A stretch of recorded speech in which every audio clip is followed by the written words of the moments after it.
Hola, muy buenas a todos y sean bienvenidos a otro capítulo de Diario de un Loro Parlante. A lo largo de la historia hemos oído hablar de asesinos que han hecho atrocidades que a muchos de nosotros, con tan solo pensar en la forma en que se cometieron los crímenes, nos causaría cierta incomodidad e incluso horror de saber que personas así existen. Por desgracia, en México ha habido una lista de criminales caracterizados por no sentir respeto por la vida humana. En algunos casos incluso se les han apodado mediáticamente como monstruos. A continuación, te presentaré algunos de los asesinos que captaron la atención de los medios y que perturbaron a México. Pero antes de comenzar con el video, primero quiero advertir que el contenido de este video puede ser sensible, así que se recomienda discreción. Ahora, sin más por decir, comencemos.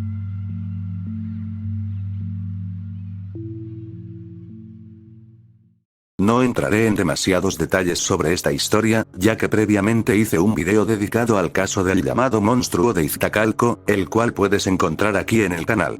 Sin embargo, vale la pena recordar los aspectos más perturbadores de este caso que sacudió a la Ciudad de México.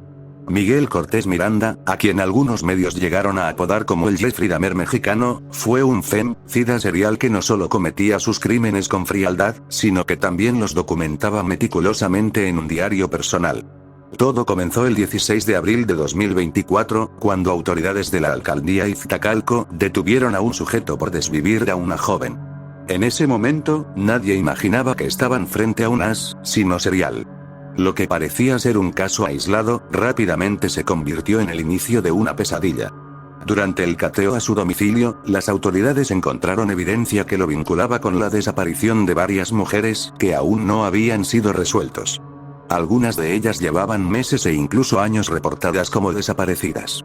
Pero lo más macabro no fueron los instrumentos con los que desvivía a sus víctimas, sino el diario en el que describía con lujo de detalle cada una de sus atrocidades. En sus redes sociales hacía poemas referentes a sus crímenes. También se supo que hacía actos de necrofilia.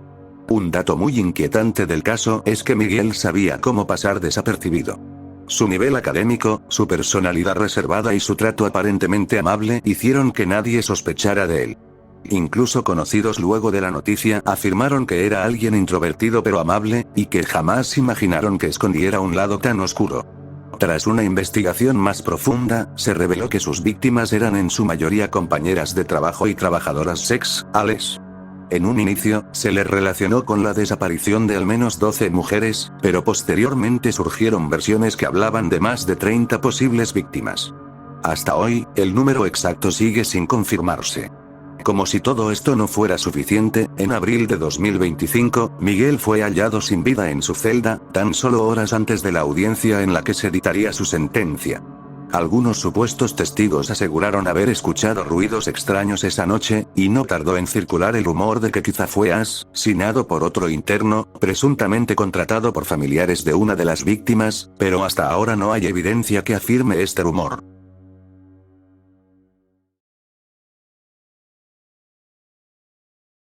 A lo largo de la historia, distintos grupos sociales, étnicos y culturales han sido marginados, reprimidos o perseguidos por motivos religiosos, políticos o ideológicos, entre ellos los homosexuales. Aunque la sociedad ha avanzado en muchos aspectos, los crímenes motivados por odio aún persisten en distintos rincones del mundo.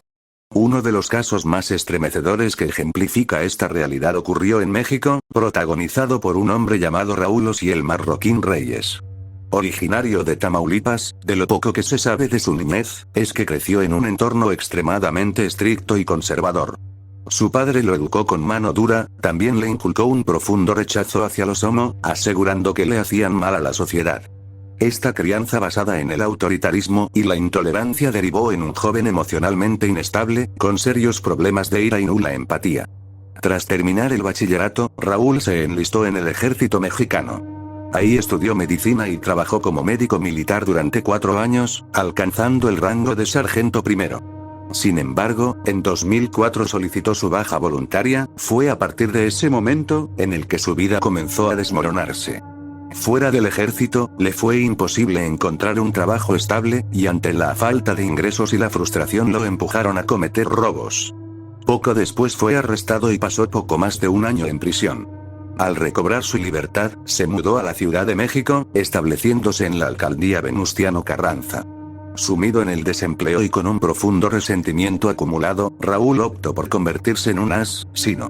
Fue entonces cuando conoció a Juan Enrique, quien no solo aceptó participar en sus crímenes, sino que también le propuso la idea de secuestrar a las víctimas, mantenerlas cautivas y extorsionar a sus familias a cambio de su libertad. Ambos eligieron operar en la Zona Rosa, una zona conocida por su vida nocturna y por ser un espacio frecuentado por personas de la comunidad LGBT. Fue de esta manera que, a través de engaños, seleccionaban a sus víctimas, las atraían y las privaban de su libertad. A partir de octubre de 2005, en distintos puntos de la ciudad comenzaron a aparecer maletas abandonadas. En su interior, se encontraban los cuerpos de las víctimas. Algo que tenían en común estos acontecimientos, es que se trataban hombres homos, y que sus familiares denunciaron haber recibido llamadas de extorsión exigiendo grandes sumas de dinero. Otro dato que llamaba la atención es que en los cuerpos se encontraban símbolos satánicos. Esto lo hacían para despistar a las autoridades y hacerlo pasar como si todo se trató de un ritual.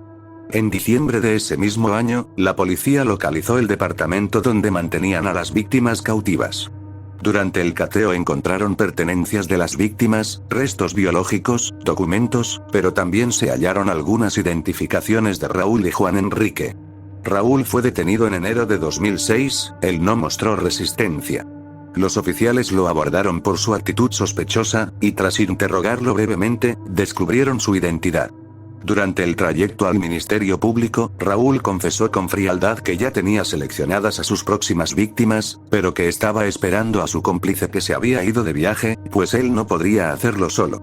Algo perturbador fueron sus declaraciones. Afirmó no sentir remordimiento alguno, asegurando que creía estar haciendo un bien a la sociedad y que, si pudiera, lo volvería a hacer.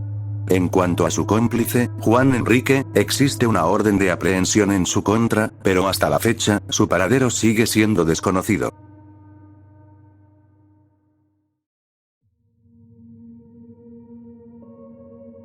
Cuando pensamos en un desvividor serial, lo primero que imaginamos suele ser a una persona fría, sin empatía ni remordimiento. Sin embargo, el caso que estás a punto de conocer rompe con todos esos esquemas, pues, se trata de un individuo que, increíblemente, mostraba más afecto por los animales que por las vidas humanas que arrebató. No digo que la vida de los animales valga menos, pero es ilógico que alguien capaz de llevarse a varias personas manifieste una conexión emocional únicamente con sus mascotas. Esta historia comienza el 24 de octubre de 2019. Jessica, una joven universitaria, fue dejada por sus padres en la escuela como cada mañana. Nunca imaginaron que esa sería la última vez que la verían con vida. Lo último que se supo de ella fue que se encontraba con el padre de su pequeño hijo. Al no lograr contactarla más tarde, sus padres comenzaron a preocuparse y acudieron a la fiscalía para reportar su desaparición. Sin embargo, las autoridades les dijeron que debían esperar al menos 24 horas para iniciar una investigación formal. Desesperados, sus padres intentaron rastrear el celular de Jessica. El GPS los llevó hasta una casa donde vivía un joven llamado Oscar. Lo inquietante es que, días antes de desaparecer, Jessica les había contado que en la universidad había un chico que la observaba constantemente. Su padre, temiendo lo peor, tocó insistentemente la puerta de la casa, pero Oscar siempre aseguraba que no conocía a ninguna Jessica. Al no poder entrar ni recibir apoyo de las autoridades, el padre decidió quedarse en su automóvil, esperando afuera de la casa durante 4 días, con la esperanza de ver alguna señal de su hija. Días más tarde, de forma cínica, Oscar acudió por voluntad propia a la fiscalía para declarar. Dijo que sí conocía a Jessica y que la última vez que la vio fue cuando la acompañó a tomar un taxi. Esta contradicción, sumada a la insistencia de la familia, llevó a las autoridades a finalmente realizar un cateo en su domicilio. Lamentablemente, ya era demasiado tarde. Oscar había huido, dejando el cuerpo sin vida de Jessica en el baño. Pero lo más espeluznante estaba aún por descubrirse. En el patio trasero encontraron los restos de otras 2 mujeres que llevaban desaparecidas al menos 2 años. Gracias a la colaboración de una activista llamada Frida, quien logró contactar a Oscar y colaborar con las autoridades, el 6 de diciembre de 2019, fue finalmente detenido en la alcaldía Gustavo Amadero. Oscar García Guzmán, un joven estudiante de psicología, fue identificado como el responsable. Lo más desgarrador es que, durante una conversación con Frida, Oscar confesó haber desvivido a su propio padre en 2012 y a otra mujer de la que ni siquiera se le investigaba aún. También se había burlado públicamente de sus crímenes a través de redes sociales mientras estaba prófugo. Tiempo después, ya en prisión, se filtró una llamada con su madre en la que no muestra remordimiento por sus actos y destaca que lo único que le importa son sus mascotas. Dicho audio lo puedes encontrar completo en YouTube.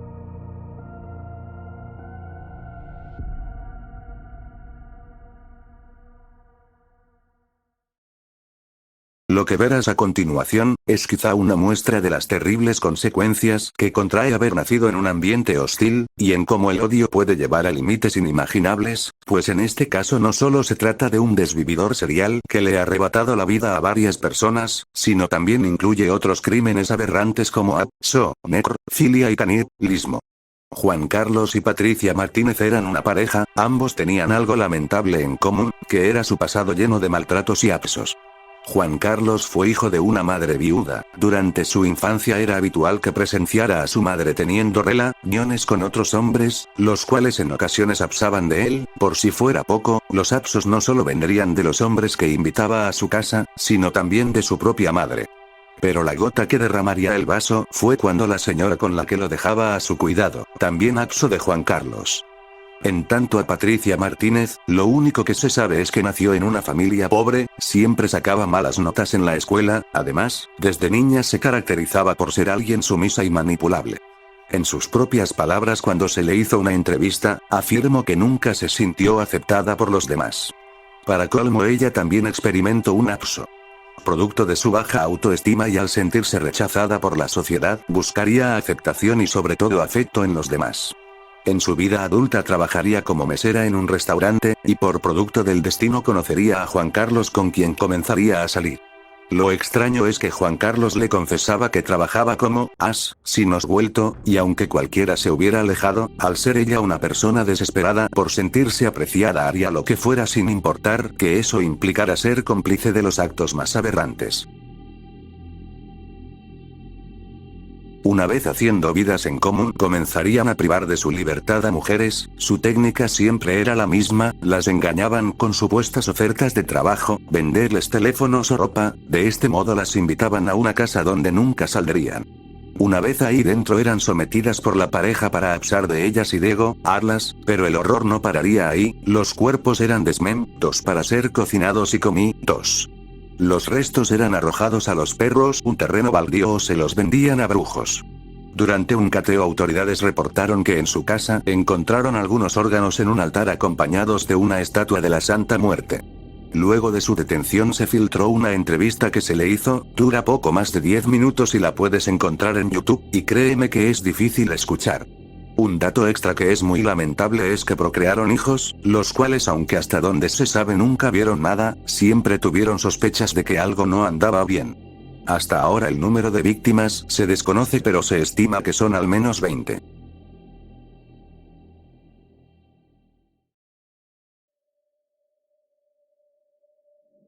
El caso que verás a continuación no implica algún desvividor serial que inspirado por su odio haya cometido crímenes atroces.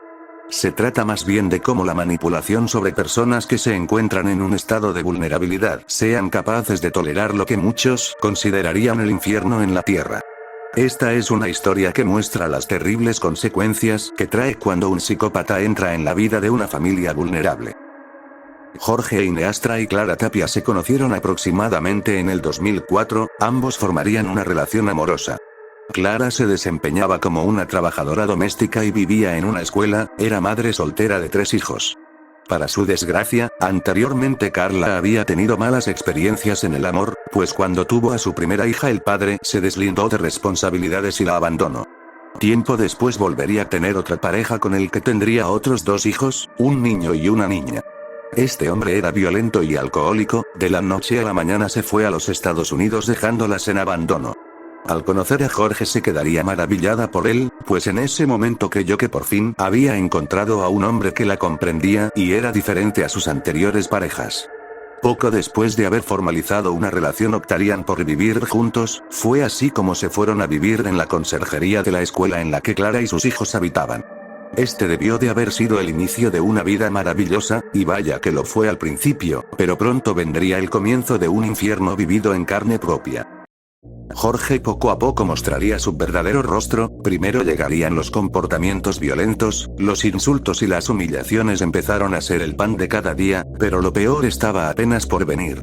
Una noche Clara sería despertada por el grito de una de sus hijas. Clara quedaría horrorizada al ver que una de sus hijas estaba siendo abusada por Jorge, aunque Clara en un inicio quiso hacer una denuncia. Jorge a través de la manipulación le dijo que no sucedería nada, pues las autoridades no le creerían y que además eso era algo común en la clase media. Pero la mente retorcida de Jorge no pararía ahí, ya que en un momento convencería a las dos hijas de que también fueran sus esposas, además de que les prohibiría hablar con otras personas con la excusa de protegerlas de las malas influencias. En tanto al hijo y a Clara, eran obligados a trabajar sin descanso alguno y tenían que entregarle cierta cantidad de dinero, de lo contrario eran sometidos a brutales castigos. A Clara le prohibía ver a sus hijas, pues para poder verlas tenía que completar un sistema de puntaje que Jorge inventó. Los abusos hacia las hijas eran tan frecuentes que un determinado momento quedarían embarazadas, procreando al final 5 niños con ambas mujeres. Dado a que vivían en una escuela, no tardaría mucho en que el personal comenzara a percatarse de que algo no andaba bien. Jorge, al sospechar que le estaban poniendo el ojo encima, decidió en irse junto con sus hijastras y los bebés a vivir a la casa de su madre. Esto lo hizo sin el consentimiento de Clara. Fue aquí cuando le negaría por completo ver a sus hijas. Afirmaba que ellas no querían verla. Para el año 2011, es decir, después de 7 años de violencia, por fin se animaría a presentar su denuncia. En un principio, por el tiempo que había transcurrido en los que Clara no hizo nada, las autoridades no la tomaban en serio, justificándose que ella era culpable por no impedir los maltratos de su pareja.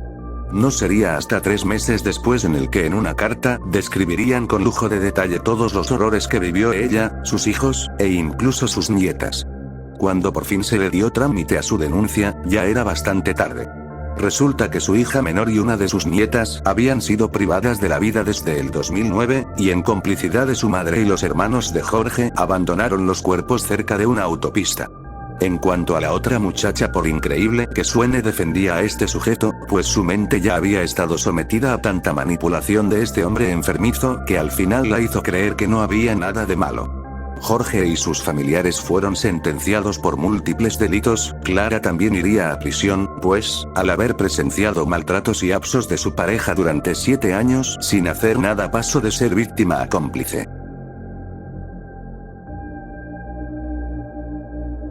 Si te ha gustado el video, no olvides dejar un like, y si eres nuevo por acá, no olvides apoyar al canal con tu suscripción, ya que ayudarías a hacer crecer a esta pequeña comunidad. Te deseo un buen día donde quiera que estés y pronto volveré con más contenido.